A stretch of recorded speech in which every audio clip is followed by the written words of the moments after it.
तीन रानियां और नाजुकता की परख। एक समय की बात है, राजा विक्रमादित्य के तीन रानियां आम थीं।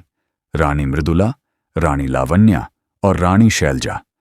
तीनों ही अत्यंत सुंदर और राजा के लिए प्राणों से प्यारी थीं।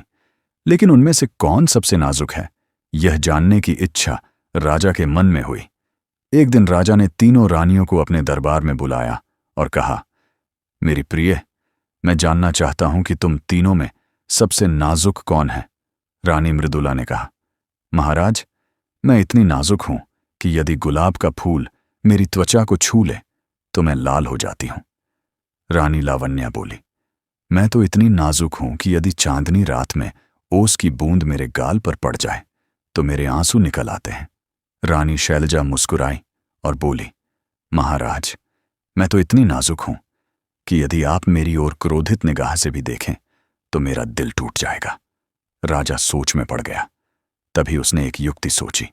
उसने तीनों रानियों से कहा, मैं तुम्हारी नाजुकता की परीक्षा लूंगा। राजा ने पहले रानी मृदुला को एक गुलाब का फूल दिया। जैसे ही उसने उसे छुआ, उसके हाथ लाल हो गए। सब दंग रह गए। फिर राजा ने रानी लावण्या को रात में बगीचे में बुलाया। ओस की एक बूंद उसके गाल पर गिरी और वह फूट फूट कर रोने लगी। अंत में राजा ने रानी शैलजा की ओर कठोर निगाह से देखा। वह तुरंत बेहोश होकर गिर पड़ी। राजा समझ गया कि रानी शैलजा सबसे नाजुक है। उसने उसे गोद में उठाया और बोला, प्रिय, तुम्हारी भावनाएं इतनी कोमल हैं कि तुम सच में सबसे नाजुक हो।